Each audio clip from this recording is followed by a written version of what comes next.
Whether you're new to pool and practicing the basics, or a more experienced player performing drills to improve your shot making and positional play, the Drill Partner is perfect for you.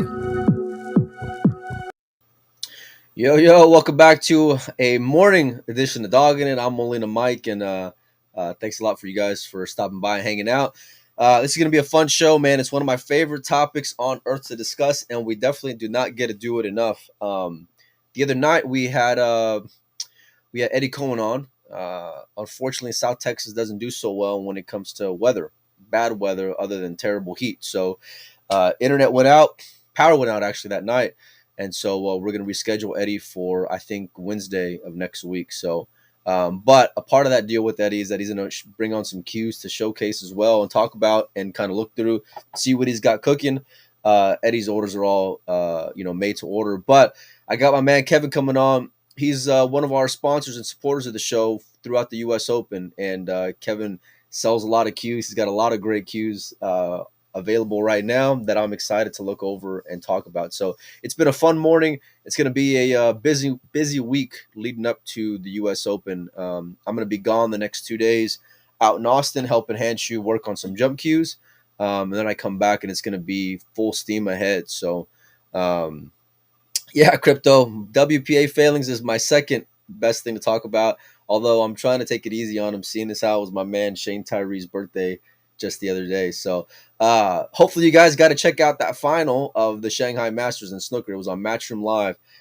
It was just one of the best matches I've seen, and it's great to wake up and watch just quality Q sports. So we'll try to talk about that along with the finish of the Racks event. Maybe if I'm around in town tonight, if I don't leave tonight, and if I leave in the morning, then maybe we can have another show this evening and talk about pool stuff. So anyhow, let's bring up my man Kevin Stier of Integrity Cues out of Pennsylvania. Kevin, how are you? Mike, how you doing, my friend? I'm doing good, man. Thanks a lot for coming on. Thanks a lot for helping support the show also. Yeah, thanks for having me, man. This is a big thing you're doing, and I'm happy to support it, and we're stoked to be here. Tell me how long you've been buying and selling cues, Kevin, and how'd you get started into this, like, I don't know, fun's the word I would use at times, this interesting world of selling cues, man?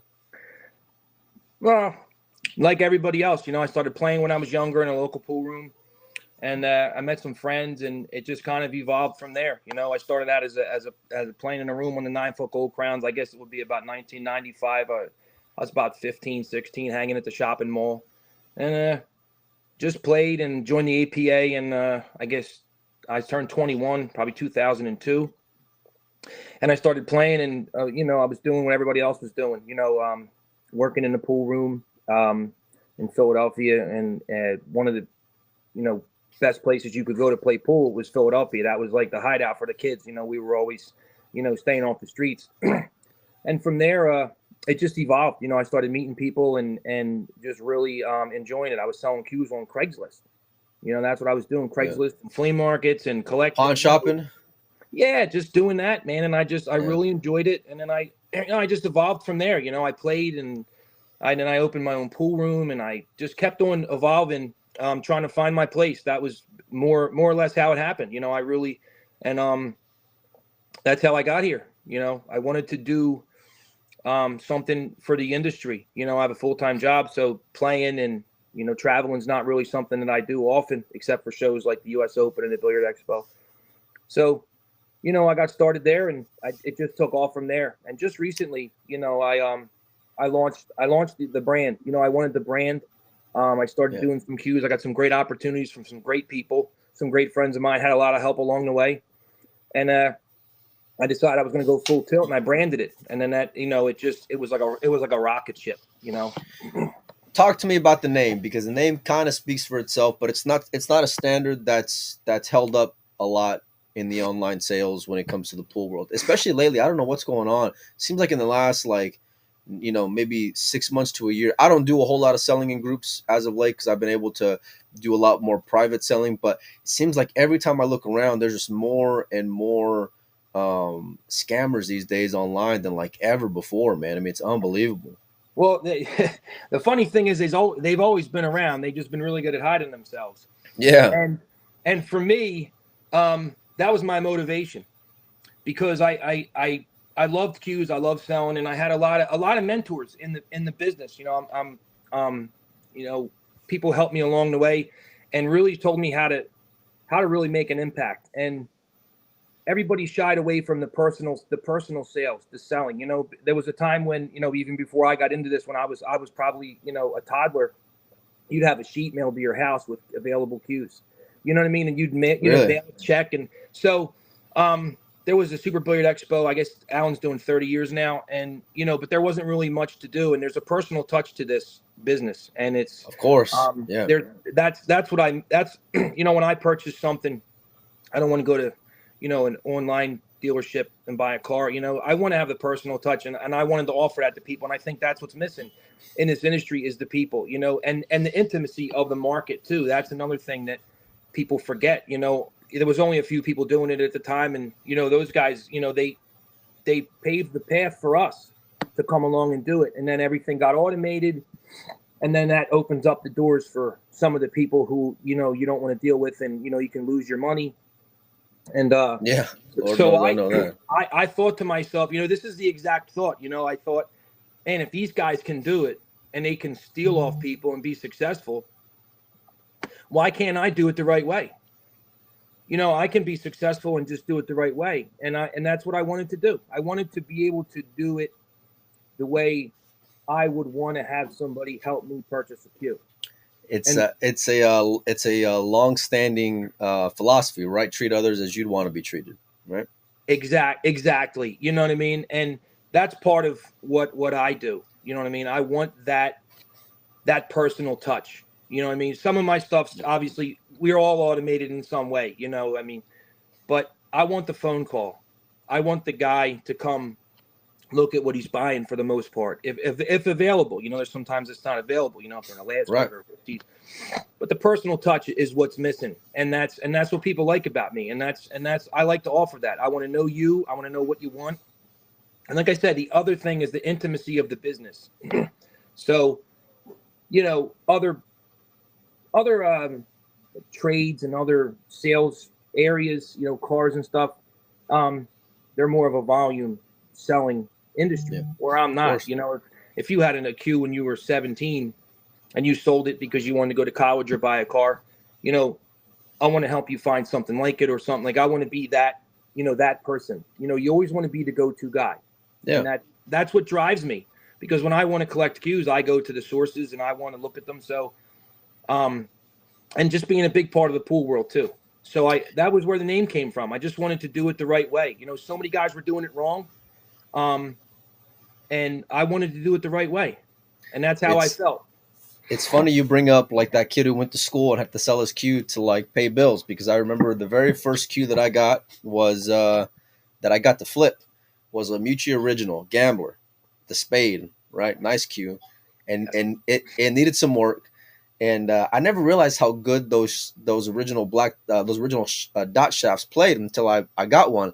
But the thought in mind was always to get it refinished and to flip it, right? And I was completely, wet behind the ears, and I end up selling it for the time what I thought was a pretty good score, and but I went through the process of waiting, get it refinished, get it all dolled up, right, listed online, and it was to a guy who I think his dad had one when he was a kid, and he wanted to get the cue that his dad had, and that's who I ended up selling it to. And I'll never forget it, because like finding that person, like finding a cue for me, and I feel like you share the same, like finding a cue hits home is so rewarding, like that person who wants it, man, genuinely. Like I'd rather leave a little bit on the table. Of course, we all got margins and business things we got to follow as well, but like if I find that home that cue's supposed to be at, man, nothing's better, man. Like I'll never forget that first, and that's what kind of like got me the bug, man. Got me the bug of selling, was that feeling of knowing how happy that guy was all them years ago. Not only that, but it's a privilege. It's a privilege to be here, and it's a privilege to have people come to you for that, for that, because you make a name for yourself in this industry. And Pioneer's done it way before I've done it, but it's a privilege to be able to offer cues and all my services that I offer. You know, some people don't want to sell their own collection. Some people are too busy, so I get a lot of business from them. And Well, it's trust though, Kevin. They want to know whether you're selling something on their behalf. Yeah. They want to know that it's going to be someone who it's that peace of mind, trust and transparency. Yeah. And that's what I'm all about. I mean, that's, you know, what you see is what you get, you know, like it or not. And that's how I am. And that's how I built the business. You know what I mean? And I've taken good and bad from everything. You know, I've taken the good from the really good people in the industry and all my mentors and all my friends and all the guys that kind of got me where I'm going and still help me to this day, you know, and I pass my information along to other people. And then I take the you know, what happened and, you know, like you mentioned earlier with the people scamming and all the fake Facebook accounts and all the people getting their money stolen. And I learned that the more you stick your face out there and the more you stomp your feet, you know, people are listening. And that's how I got built. You know, that's what built this foundation. And I'm just beginning too. You know, I'm doing some things in Philly and I'm expanding my inventory. I'm doing some shows. I got my first sponsored player. So I'm doing a lot of different stuff that I always wanted to do. You know what I mean? How important is it to like come full circle and maybe not just give back when it comes to like stuff like this or having a sponsored player, things like that, but more so just passing on that knowledge, man, of the things you've learned or tips or advice that you've gotten from people along the way. Like, how much of a responsibility do you feel like you have for, you know, people who are trying to do things the right way, but maybe they're just a little lost or misguided? Well, nobody who knows I'll say this for the most part, nobody who knows paid for a lot of their own information. So for me, you know, if it's the same, if you want to help somebody, you know, the old adage, help an old lady cross the street. You know what I mean? Like if somebody needs help, you help them. If they want to know, they want to know. There's different reasons they want to know.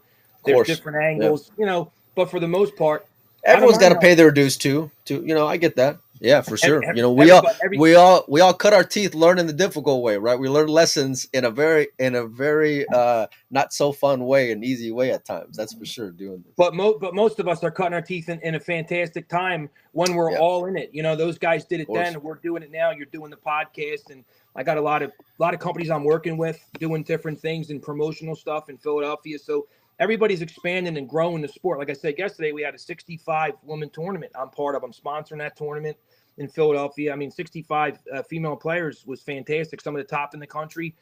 And so what I do goes beyond the cues too. The cues is the main bone of my business, but just promoting the sport like you're doing and helping people understand the industry is fantastic. It is. It really is. You know, everything's got their ups and downs, but for what we're doing and what we're trying to accomplish singly and as a group, if everyone's pushing the same way, you know, if everyone's pushing the same way, you know, then we'll all eventually get to where we're heading to, you know, but it takes effort from everyone. There's people all across the world that are doing the same thing. And it's gambling and it's fun and it's exciting and it's also very rewarding. And it's cool to kind of like get people paired up with a great queue. And it's great to find deals and scores. And sometimes they're not under the best circumstances. Sometimes they're not under the best stories, but you know, we take our lumps and we also enjoy every step along the way. I love selling cues, man. It's been a passion of mine.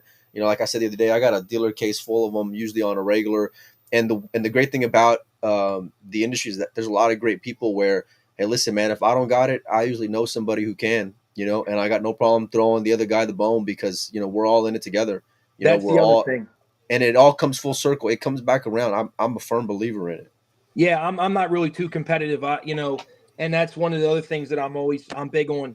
If I don't have it, I know somebody that does, and I'm not afraid to turn them over to somebody else. You know, it's not too competitive for me, really. I mean, if you're buying a cue off of somebody else, you're buying a cue, you're buying a case, you're making a purchase. Any purchase is good for the industry as a whole. It's good for the distributors, the wholesalers, the players. So absolutely. For me, it's not, there's no competition. I mean, you know, obviously we're going to cross paths with some other companies and do some other different products, and that's fine. You know, you'd be naive to think you're not going to do something like that. But, you know, if you buy something, anything, like, hey, go over there and buy it. Just buy it. That's what matters. The money flow and keeping the industry moving financially is another big thing, because people pay a lot of money to go to the shows. I've done the expo 2 years. I got like 19 expo lanyards. I worked in the expo. I mean, I've seen it all. I've seen most. So that's part of, like you said, and the intimacy is the big deal for me. That's what we're doing. No, it is. I like supporting small business. I like knowing who I'm supporting. It goes a long way. I'd rather pay a little more, knowing that I'm helping you out versus going and buying from a store and helping someone who I don't know out. Does that make sense? And I've always been that guy, man. Always. Yeah, that's why I'm here. That's why I'm here with you, man. We all got the same idea of where we want to go and where we want to take our own, and we're all on different trajectories here. We're all doing something different, but we all got the same goal. Promote the sport and be here. And sales is kind of where I fell in. I really like the cues, and I collect some myself. And I actually had a really big one gifted to me by my real good friend Kenny Carfagno and Barry Zambodi, for my 40th birthday. That was I was gonna say, Kenny doesn't mess around with small cues. No. And I've known them guys. I mean, Kenny pretty much is one of the guys that got me into this industry. And he's he's been a huge part of what I do also, and not to mention just all the other cue makers that I'm really friendly with, and the advice they give me when they see me, what I'm doing wrong. I take the criticism too. I'm not really. You have to. I'm being a little PG here, but I get a little wild sometimes, and I get a little. Welcome to the show, buddy. Little off the train, but so I got guys. I have a lot of good guys in my corner, and I have a good group of people too. So they keep me straight, and they say, "Listen, you're doing this, you're doing that. Don't do this, don't do that." So I'm just as well. I'm not perfect, and it's fantastic, because I feel like that's why we But you know what? But you know why people resonate with that is because it's sincere. I mean, and people can see through the bullshit, Kevin, a mile away. I wholeheartedly agree, and I've always had a sixth sense. Yeah, you know what I mean. Yeah. So I wanted to, that was my important thing, to be that guy that was just, here I am, take it or leave it, and I wanted to be part of the industry. That's the thing. I wanted to find my spot, and not everybody can be a player. Not everybody can be, the APA 7. Not everybody, but for me, and I have a full-time job too. So this is kind of my second full-time job. And it doesn't feel like it's work to me. I meet all these great people, had all these great experiences, and it's really motivation for me is really what it is. I went to that tournament yesterday and saw all those players, and I'm like, wow, this is a big tournament. You know what I mean? And just how much it's grown even in the last year. And you travel too. You go to junior tournaments, and you're always on the move, and you see it too. So the sales is a big part of it too. What I do is a huge part of. I mean, look, I get to go to Match Rooms, U.S. Open, and set up a sales booth, and and hundreds of people, get the exposure. So that's kind of what motivates me too. It's like I tell people. I mean, it's a different time now, right? Like, it's not the days of like advertising in a magazine. I mean, social media is so vast and can reach so many different people, and all these logos we got up here, Kevin's included. They're not here for the sake of just decorating the thing. These are people who get behind the page. Everybody up top is helping sponsor when it comes to the U.S. Open. Everybody at the bottom, and I mean that just in terms of the screen you see here, are all of our supporters that we have throughout the year, Patreon supporters. But listen, it's the economy of pool, right? You got to go and support those who support us, and whether it's going and liking a page, sharing a post. Maybe you might not be interested in buying something, but maybe someone who follows your page or a friend of yours who plays pool with you may see a cue that Kevin has for sale, and if you share his post, maybe you might get a buyer that way. You just never know, So we got a lot of questions in the chat about cues, Kevin. You got any handy? Because I love talking cues. I want to see some cues you got. I want to see what you're working with, buddy. I have a few. I got a few laid out. I'm going to see if I can. I'm not going to reverse this camera, but I'm trying to turn you around and see if we can get you going on here. This is a little bit. I don't know if you can see that or not. Oh yeah, it's a little bit of what I got. These are all my newer customs cue makers that I'm, really good friends with, and hey, I tell you what might be easier, Kevin. Let's go back to the original view, and then I'll bring up the post you just had on your Facebook page, and then that's even better. Yeah, we'll run through them like that, so that way you guys can check them out. But as you can see, as Kevin just panned his camera around, he does have those cues handy. So if you do want any additional information about them after the event is over, after the show is over, rather, we can always get you in touch with Kevin and ask further questions. So let's start with that one on that far left, Kevin, because that looks like a real nasty piece of Purple Heart up top. It looks like, I don't know if that's tulip wood in the points or if that's some kind of like ambonia burl in there. But let's talk about that bad boy, because that one's got a killer look to it, man. Yeah, that's actually another good friend of mine, John Bender from New Jersey. Oh yeah. Yeah, that's actually a Purple Heart and Pink Ivory. Oh, beautiful. And Bridge that cue, points. yeah, bridge points. Yeah, that's a really nice. That's a looker, man. That's one of the ones you see and you're like, wow, that thing is just. I mean, the colors pop and it's more of a traditional look too. So you got that, you have that traditional look, and then you got that little zap to it, which is unbelievable. Well, let me tell you something. It's not the most easiest thing in the world to make Purple Heart look sexy. You know, you got to really have something that complements it in order to make it pop. I love those contrasts. The contrast. It looks like it's got some white and pink in the veneers too, which just help accent the whole thing even better. What kind of wrap is that on there? Is that linen or is that some kind of embossed leather? It's a black leather. Yeah, it's a black leather wrap. Beautiful, beautiful. How many points? We talking 4? Yeah, 4 point. All those are traditional looks. Some have bridge points, some doesn't. John kind of builds them on more of a traditional basis. And he was one of Richard Black's friends, and I guess you can call him an apprentice. Some say so. He builds them real traditional, 14 pin, and and they're really good lookers, and they're really good players too. They're a fantastic product for sure. What's your thoughts on having that stainless joint, Kevin, as someone who likes to hit balls? Well, I'm a 3/8 flat face guy. Some I like, some I like, some I don't. It's just a matter. And I play with a longer cue too. I play with a 59-inch cue. 58s are a little too short for me. I like the extra inch. So So are you putting that extra inch on the shaft, or are you getting an extension, or what are you doing there? No, it's I'm putting it between the cue and the shaft. You know what I mean? 29. I guess be 29 and a half, 29 and a half, just a little bit longer. Oh wow, okay. Yeah. I like 59-inch cues.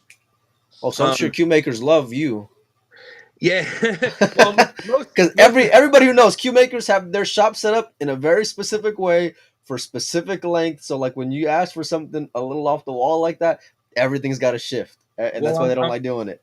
I'm fortunate enough that all the guys that I have supported over the years, and it's more or less, I don't want to say I get it, but I asked for it, and they're I'm very supportive of them, and they're very supportive of me. And when you want to do it, and it's not a problem. You know what I mean? There's some people make it happen for me for the most part, and yeah. I make it happen. I make it happen for them too.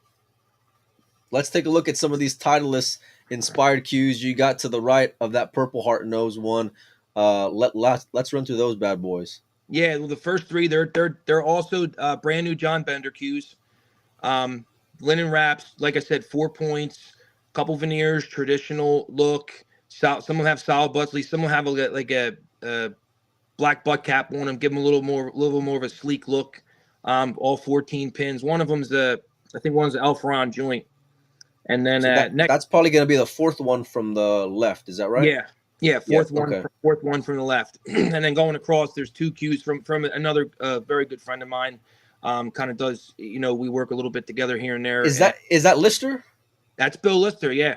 Okay. And I don't know what gave it away, whether it was the ring work or what. Bill uses some premium wood. So if you guys are looking at the screen right now, Kevin's talking about number 4, 5, and 6 going from the left. Those little Mary Widow style cues.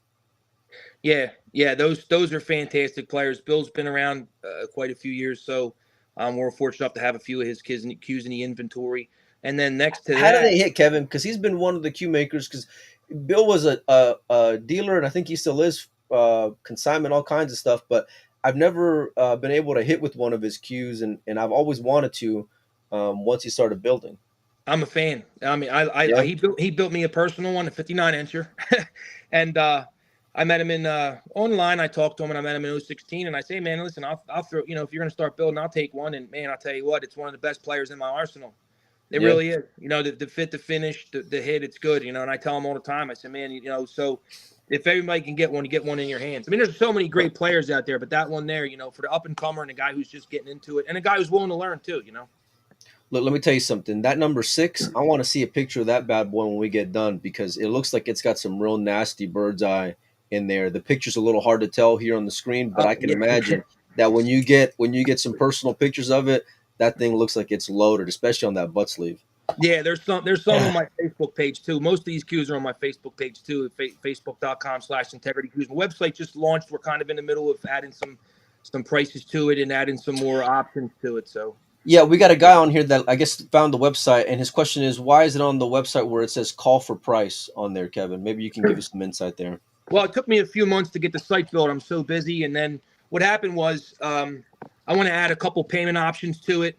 And I wanted to launch I wanted to use it for a gallery the first few weeks because I was going to the US Open and I just don't have a lot of time to update I everything. got you. And most Yeah, of my yeah. stuff's on Facebook and I have some stuff on AZ Billiards. So I just decided to put call for price because when I was trying to avoid adding the option to buy because if I'm at the US Open, it's hard to ship and it's just one of them things. And I put a note on my Facebook page and I actually had a note on my website in the About Me section, but for Yeah. some reason it fell off the page. So we're going to have prices updated right after the US Open. The site will be live. Some of the cues in a certain price range will be able to be purchased automatically. Some won't. Some of the higher end ones, I want to hear from you. I want to know who you are and what you're doing. And so some of them they'll be priced, but they won't be able to be purchased automatically. I got you. But let's say I don't want you going to the US Open with that cue for sale. Can I give you a call and put some money down or pay for it in full and then you can ship it after you get back? Is that an option for a buyer? Yeah, anything's an option. Everything I have is for sale. I can even box it at the US Open. I was just trying to avoid Oh no, listen, if anyone knows that pain, Kevin, it's me because I don't know how many shows I've been to where I'm like, listen, I'll tell you a funny story. So I remember I went to you brought up the expo. It was the first time going to the expo, and I went over there and maybe like a month before I reached out to Pat Davini. Pat was one of the first guys who I started like doing business with, maybe like I don't even know, like maybe like 6-7 years ago or so. And anyway, I reached out to Pat and I said, "Hey man, I want to, I want to buy some cues. I'd like to buy it wholesale." And Pat straight up told me, he said, "You know what, Mike? I'm not trying to be rude, but I don't really need dealers. I do just fine selling cues, and I hope you can understand that. And how can I argue with them, right? Like what leverage do I have to make a case?" So I yeah, said, "You know what?" I his said, house. "Fuck it." Yeah, of course, of course. Yeah. So I said, "You know what? Fuck it. This is what I'm going to do." I was in a small town in South Texas. I said, "I'm going to take," at the time was a big portion of my bank rest. I'm gonna take 10 grand and I'm gonna go to Philly because I knew that the expo in Philadelphia was the place for buying and selling. That much I knew. I didn't know a whole lot, Kevin, but I knew that. Yeah. And so I go over there and I probably spent about 8 grand in like the first day, and was running around, did business with guys like Steve Dunkel, met Pat and Fina for the first time, bought some cues from him as well, and but that was and then I realized that I have all these cues, right? And then I realized, how the fuck am I going to get them home, Kevin? So I had to get a lift to a UPS store that was like around the corner from the convention center, right? And then I have to ship home 8 grand worth of cues. You want to talk about a sweater, because then I'm sweating making sure that it gets to my house. You know what I mean?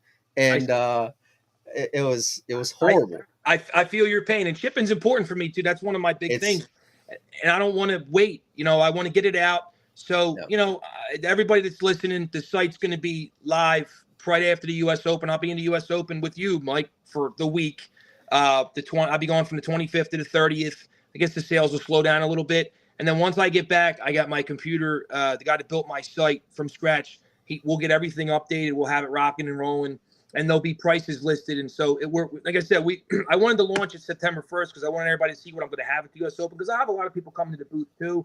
I mean, if it sells in the meantime, it sells. But I really wanted to get that extra thing out there. It just didn't work out with the payment systems. You got to hook them to. It's just a little bit above my like head. Kevin said, he likes that person. Oh God, listen, I'm with you there. I get it. That's why we like that personal touch, right? Shoot me a PM. We'll get you taken care of, easy peasy. Yeah, and I so there's nothing I won't do. It doesn't matter what you're buying. It doesn't matter if it's a real expensive cue or it's something that's a little, it doesn't matter. Whatever you buy, you get the same service.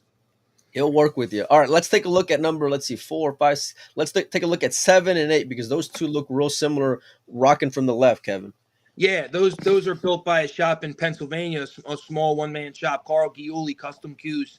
Um, he builds his own cues up in I guess he's in Scranton, Pennsylvania. He's probably about 3 hours north of me, maybe a little further north. Um, but another guy, traditional, absolutely just a traditional look. This straight grain forearm, bright Yeah, I was gonna veneer. say that's what it looked like. What are these? What do those two go for, Kevin?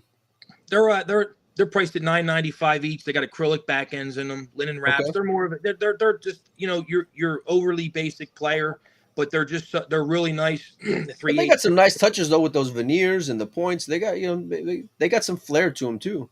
Yeah, they flow. They match really well. They're really nice, well constructed cues, and I'm happy to have them in my inventory for sure.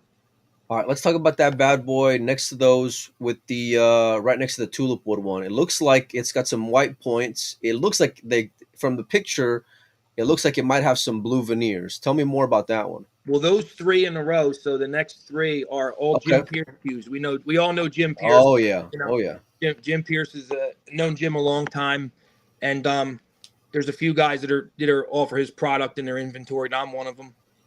There's three in a row. There's one with an ebony nose that's got a curly maple points, curly maple butt sleeve. It's got some blue and Oh yeah, I I can think see it's it now. light green veneers, and then right next to that is That's red heart and that's ebony. whew. It almost, you know what? I wondered why. I thought it was a real rich tulip wood. No, it's That's red. what I It's red. thought. Yeah, it's red heart and ebony, and it's got red heart ring work, red heart and black ring work. It's really a sleek looking cue, 6-pointer, 3 high, 3 low, and then the one next to that, Is that a bull on that wrap on that red heart one? yeah, I Spanish think it's. bull? I think it's on my table. I have to look at it. I think it's embossed leather. I'm not sure. I have to take a Okay. look at it. I got so many. I forget sometimes. I forget what I'm doing from day to day. Yeah, And then the next Lord one knows is I know. another Jim Pierce. It's a sort of a Southwest flare looking cue, bird's eye maple green. He's got that signature look, that's for sure. You know? And the signature Yeah. hit. Yeah. And a lot of people rave about his cues. He's a really accomplished cue maker. He's a fantastic player too. And he builds a nice cue. You know what I mean? Give me some ranges, man, especially on that red heart one, because that one is fire, man. Yeah, they're like between 1800. They're 18 and 2000. Two shafts. Okay. Old growth shafts too, and they're really well constructed. Jim's a really accomplished cue maker. I think he's very underrated, if you ask me. All right, let me see if I can pan this over just a little bit for you guys on the screen. So we're gonna take a look at the one two over from the red heart one. So actually it looks like there's 4 there in a row or 5 there in a row that are by the same maker, looks like. Kevin, maybe you Yeah. can shed some insight. Yeah, we're actually one of the few companies that's we're actually Sean Custom Cues dealer for Sean. Beautiful. Yeah, I reached out to Terry when I first got in business, and I wanted to, offer a quality product. And Sean's been around since 1983, and their cues have a very consistent hit.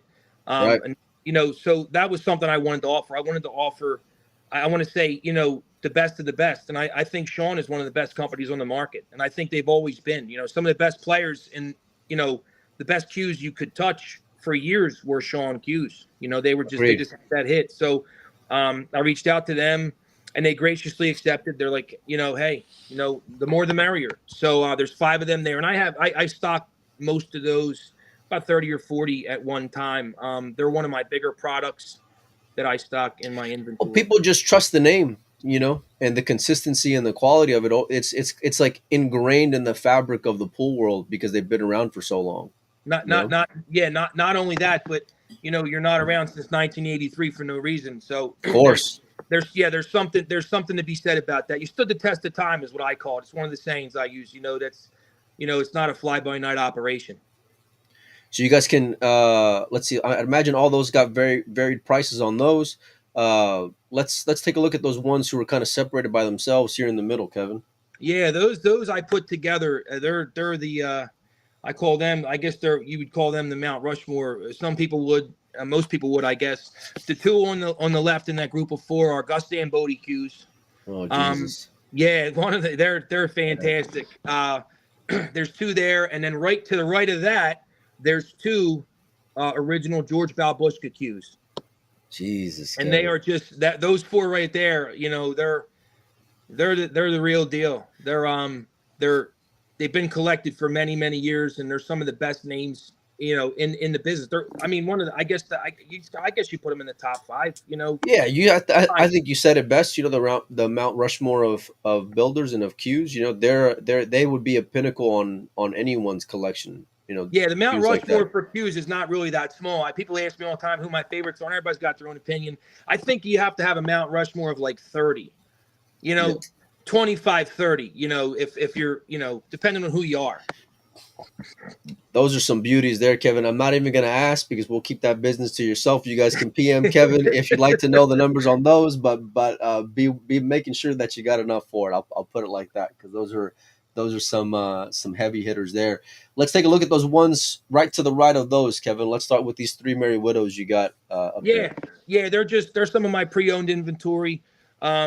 Right, that one is a Richard Harris Bluegrass cue, Rapless. Then there's a Mike Great Bender. hitting cue. Makes a great hitting cue. Oh man, they're very popular. Next to that's a Mike Bender out of Alaska, and then next to that is Bob Manzino. The captain. The captain. Yeah, he's another top tier guy. You know, really good to me and good to a lot of my friends, and worth mentioning for sure. And then if you go down a little bit further, what's the wood on that Manzino there, Kevin? It's ebony, and it's got a bird's eye maple handle, Rapless handle. Beautiful. Yeah, what's the price on it? I have to look up on the prices are. I put the prices and then I forget about them. I think I got it on the plate for. I think it's $1,800 or something. It comes with the Revo shaft also. Oh, nice. That's a good touch, especially with that ebony nose. You know. Yeah, it looks good. You know, it was something somebody wanted to have a Revo. You know, the carbon fiber is very popular, so people make them, put the ring work on them and things like that. What's the go-to player for you, Kevin? You're ready to go get in the game. You know, I want to make sure that I'm gonna hit him good. What's the cue you're grabbing personally? 59-inch Steve Dunkel, Merry Widow. Steve, my man, I like Steve. I love Steve, man. He's a good dude. Steve's my guy, man. I bought one of his cues, and we did a show in 2012 up at Warrington Billiard Club with Little Kenny. We had a lot of people there. Paul Drexler. It was just a lot of people came. And man, did you get to make it out to that Q show in Oklahoma by chance? No, I'm getting ready for the U.S. Open. I got too much happening here, you know. And this is my player. This is just a. Hold on a second. Let me turn this off here, and then we'll let's show you. Oh, nice, man. Yeah, I just what had is that? Coca-Cola. Okay. Coca-Cola 59-inch, just a leather wrap. Nothing. Less is more for me. It's just a plain player. Man, this is why you're my guy. I'm the same. Listen, I don't even think I got my cue here, but I'm the same way. People, you know, first of all, I play terrible, but when I do get to play, people think because you buy and sell so many exotic and great cues, I'm like, no, man, I get rid of those. I sell those. I can't keep them in stock, you know. And so I pull mine out. Mine looks like that one. You know, I think mine's like a Paul Farrell, just, you know, plain as Jane can be, you know, but it hits good, plays good. I'm good with it, you know. Yeah, and I like Steve a lot. I support Steve. Steve supports me. Steve's been another one. His advice has been crucial of what I've been doing, and he's been around a while, and he's one of those top guys in the industry too. He's building some really nice cues. People collect his cues, so you know I support him too. I play with one, and I have a breaker, and I mean I that's really the one. That's the number one cue. I have a few. I have a Lister. I have a few Tony Russells and things like that. I have a lot of old collectible cues, Palmers. But if I'm going out to play in a tournament, which is rare, I don't get any time to play. Really just practice at home. We're usually working the tournament. That's why. Yeah, it's like a job sometimes. If you want to play, it feels like a job sometimes. Yeah. So, but if I go out to play, I'll take the Dunkel and the breaker. That's my go-to player for sure. You know, one thing I like about Steve too is that because Steve was innovative also. You know, I've done a little bit of business with Steve over the years, and you know, Steve has a real forward thinking when it comes to his philosophy on cues too. Don't get me wrong, like he can be real traditional as well, and I'm sure you'd agree. But just the way that he did with his jump cues and his break cues was something that we hadn't seen before. You know, at least I hadn't seen before up until that point. And he's got a very unique look, a very unique style, and I love that originality factor. Plus, they play great. Like they got to be able to perform. Steve's cues do for sure.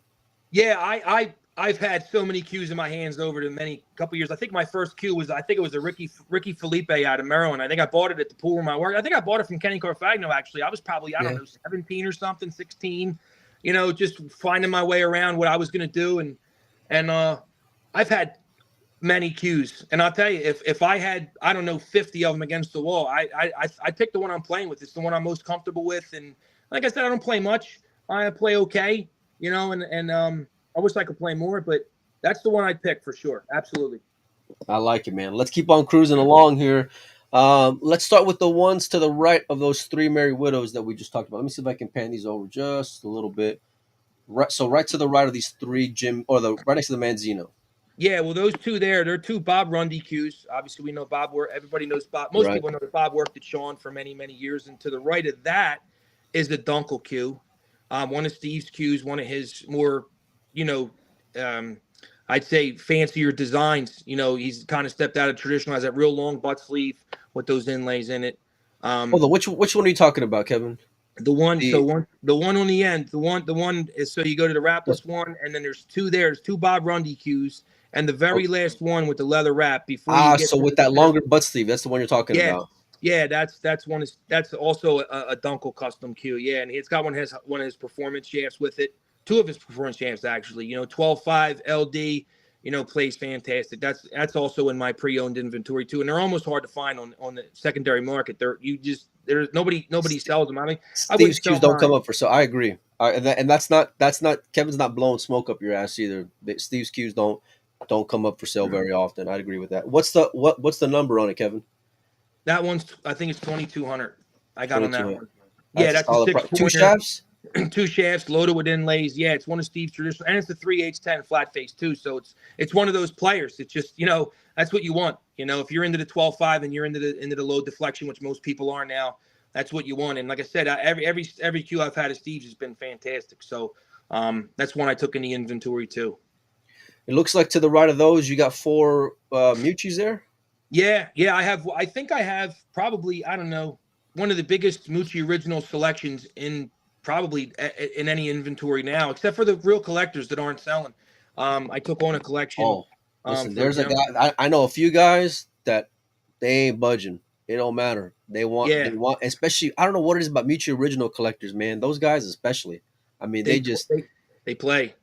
Yeah. They play, man. They play. I have one. I own one, and it plays fantastic. That long ferrule, and like you said earlier, you had a gambler. And they just, even the 90s ones, I mean, they all play good. I think they're all, Mucci makes a quality product. They're all players. So how do you pronounce it, Kevin? Is it, settle the debate for us? Is it Mucci or Mucci? I've heard it 3 ways. I've heard it. Look, this may be one of the most heated debates in the pool industry outside of Fargo. Okay, is how the hell do you pronounce or the WPA? There you go. That's funny, man. I just slide that in there. There you go. Yeah, we can't not have a show without mentioning the WPA. Yeah, well, yeah. Hey, surprise. I like it, man. It was coming. But no, I've heard it 3 different ways. I've heard it Mucci. I've heard it. It's actually, I've heard it 2 ways. I've heard it Meucci, and I never really. I've never heard it like that. I've heard I've heard it a couple or times. Mucci. Yeah, I don't know if you.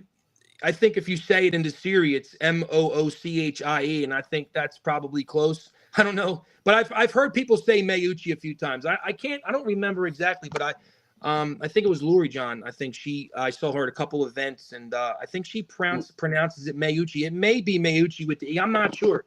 Lori John would know because she's sponsored by Mucci for a long time. She knows Bob very well, so I would actually take that for sure. That could be how I heard it too. I just, we're talkers. We're always around shaking hands and doing the thing. So it could have been how I heard it. I've heard it a few times from a few different people that's how it's said. So either or, it's a great company, and the originals are very, very collectible. I mean, some of them are so rare, you just can't find them. I mean, there's some of you say there's 3, 4, 5 in the world. I don't know. There's always stories and campfire tales, but some of them are pretty true.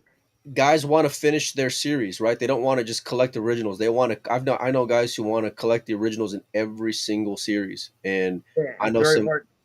Yes, Yeah, very hard to do. And I think to myself too, I'm like, well, those guys in the 70s, 80s, and 90s, I always think that when cues weren't that popular, how many guys threw a Mucci original David Howard in the dumpster, or even a Guthrie and Bodie, a Paul Motti. They had a 4-point cue. They didn't know what it was. They bought it at the flea market. They inherited it from somebody passing away.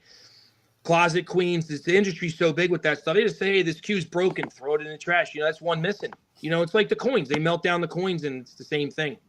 Little did they know, Kevin. Little did they know. Yeah, little did they know. I bet you they're all wondering, man. I said, I wonder what landfill that's in. Yeah. Don't put nobody on tilt that may be watching the show, buddy. You're not crazier things have happened. Okay, let me ask you this: what was the one crazy story that you found? What was the buy that you came across in where you were just like, "There's no way I just came across this right now"? Actually, I'll tell you what it was. It was a gentleman. It was actually I'm really close with Premier Billiards and Rick Sinclair. Yeah. And Rick and I were friends first, and we were like everybody else. We partnered up in cues once in a while, and we traded them back and forth and things like that. And that's how we kind of got to know each other. And I forget exactly the exact circumstances. But what happened was he called me about purchasing a collection of cues, and I said, yeah, man. I said, I'm in. I'm always in. I was kind of getting into business, and I was kind of feeling where I needed to be. And, I have kids and jobs, so I couldn't invest too much money in the business in the beginning. I was just kind of working on, my base business was consignment, was a commission business. And I did some escrow for some people, and I charged for it, and it's a service I offer. So, and he said to me, hey, man, I want to buy this collection of cues. I said, dude, I'm in. Let's, because at one point, they use the word in this industry, flipper. I don't know if I agree with that. It's more like a reseller, whatever you want to call it. But we were doing that for a while. Not a lot, just here and there. And we were more trying to, cut our teeth in the business. And I don't know, he bought this collection of cues, and in that collection was something that we didn't know what it was. And, we looked at it, and I wasn't informed enough at the time. I said, I don't know. Let me turn over to my man Kenny. Kenny. But you've already since bought the collection. You've already got it. We've already got it. It's coming back in the car. Yeah. And it's on the road. And I'm like, listen, man, I can't help you. I don't know what it is. I have an idea. I'm not super inept on it. And it turned out to be I think it was a 1996 Jerry Franklin Southwest. Beautiful. And it was like, I'll tell you now, it's the words out. It was $50. Everybody can say boo hoo ha ha. It was $50, and that's what we paid for it. And it was just something that came across our table. And we don't turn down opportunities. Everybody's. I'm in business to make money like everybody else is. Industry first, obviously, but that was cool. We got that. We sent it to Lori, got a letter for it, and it was cool to have it. That was like the biggest find I've had so far. I've had a couple smaller ones and some stuff, some old cases and things like that. Came with Palmer cues on it being old Fellini cases, no tags in them and stuff. But the real come up was the Southwest cue, and it was great to do with somebody I really like. It wasn't like we were partners, we were friends. We still are to this day. We're actually really good friends. We'll actually be at the U.S. Open next week together. Side by side like we are at most shows. So that was the big score. It was cool to find. It really wasn't about the money either, Mike. It was like, no, it's the hunt. It's the hunt, man. Sure, I'll buy your cue. We'll take all of them and just to put that investment in, and it was lucrative for us. But we were actually able to rehome it to somebody who really wanted, a Franklin era Southwest. Yeah. And that's what they wanted, and it was like, hey, here you go. As it's lucrative, but there's a lot of risk. Whenever you buy on collections, or if you buy uninformed or uneducated, you're the one taking the risk, and sometimes you can be on the losing end of it. Lord knows it don't happen too often, but Lord knows I've been there before. And it's not fun, but it's part of the hunt, right? It's part of the business.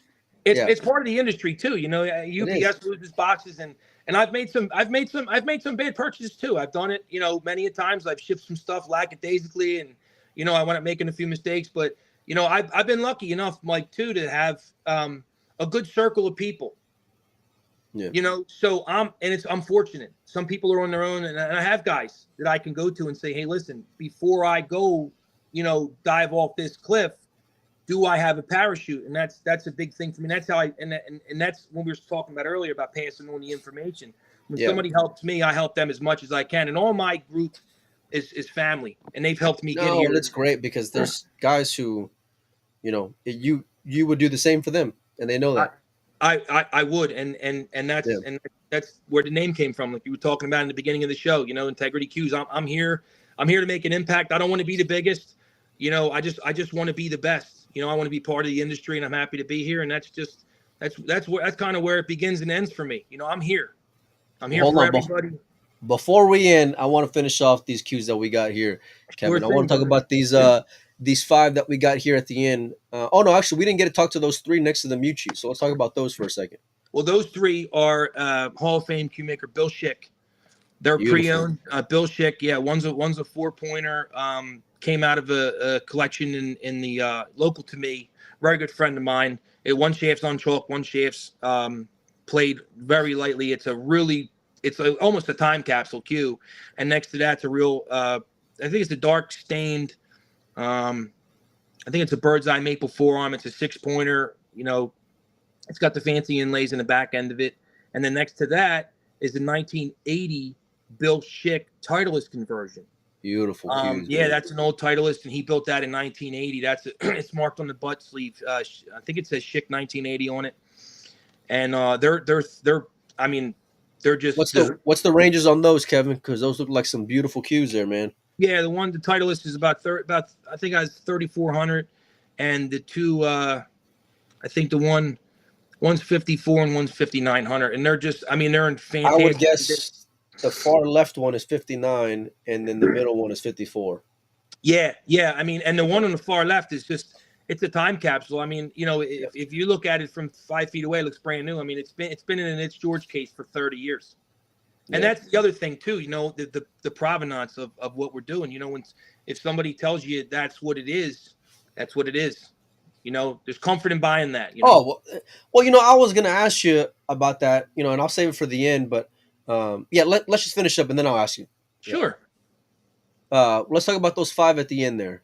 Yeah. So I have a lot of customs, high-end customs, and I dabble a little bit in some of the other brands. I call them brand. I don't like to use the word production. I never did that. I don't know. There's a lot of companies out there to put out a fantastic product. So one of my accounts I deal with is Nick Varner. Nick Varner is obviously a pioneer player. Right. He's got his own distribution company. He's got a line of cues that he makes. It's really affordable, really nice. The shafts are great. More of an entry level sort of player. We're also a Tiger dealer. Tiger Products out in California. Tony and I are very good friends, and he gave me another opportunity to carry his product in my inventory. Tiger makes a fantastic product, coming out with all kind of new. Their breakers are killer. Their cues are good, and so we carry them too. We have Sephora shafts, and then obviously Jacoby. Jacoby's another pioneer company that we carry. We co-carry them with another company, so. They're another product we carry, and when we carry chalk and stuff. I carry a lot of those cues in that price range because I get a lot of the do you haves. Hey, I'm buying a Schick, or I'm buying a Southwest, or I'm buying a Mucci original, but my daughter started playing. What do you have in this range? So I really wasn't going in that direction. And then I got, after like 15 or 20 do you haves, I said, well, you know what? Guess what? I have. Yeah. And that's part of growing too. You're growing and that's what I'm doing. You got to be aware and you got to evolve, right? And you got to know who you're going to be around. You have to evolve, but you also have to stay in your lane too. And I try not to cross. And that's a little, like I said earlier, that's fair. Yeah. Naive to think you're not going to cross promote with some of your friends or carry some, because I have a lot of really good friends in the industry. It's not just when they're not just. I don't consider almost anybody competition, except for a few. I won't name them, but there's a couple guys out there that. They know. I really care about. I really care about their business. I help them grow, and they grow with me when I need something. So, that's I just push. I push all products. I like Predator. I like Q-Tech. I like all the products, but I only carry a few more of an intimate setting for me, and I wanted to be able to offer some to those people. And there's some people in APA Philadelphia, which I've been a member since I 02 on and off, and I'm local to them. And I was just down for a tournament, and my fiance Lisa plays in APA, so everybody's always looking for those cues in that price range, and how can you not have them? So I pick the ones that make the less impact, for me, and I carry them, and I carry a good line of cues. I think right now I got to count. I think between all the customs and cues I have in my inventory, I think I got 500 or some 525 total. What's your reputation mean to you, Kevin? It's all I got. Yeah, that's what it means to me. I'm here, and I want to be, like I said, I want to be the best. I want to be the best. I want people to say, I don't want anybody to say anything negative about me. You know what I mean? You could say anything about me personally, anything about, what I've said, some controversial things I've said, because Lord knows I've said them. You know what I mean? You have to. Well. But I'm just, I want to get better every day, and I'm getting better every day. Like I said, I've done some things in the industry, and I'll bring this up.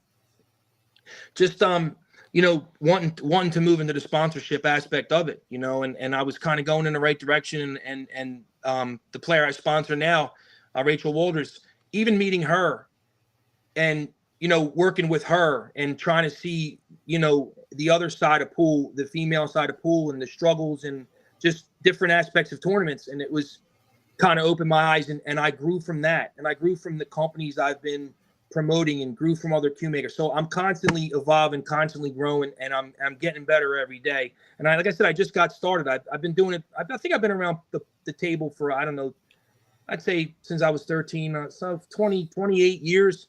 But I'm still just getting started, and I'm happy to be here. Reputation's everything. You know it. I know it. You know it. You can sink it in a minute, and it doesn't take long. It's a slow climb. And it's a fast fall. I've always said this, man. Nobody's perfect, but it's how you handle those situations that's going to define who you are.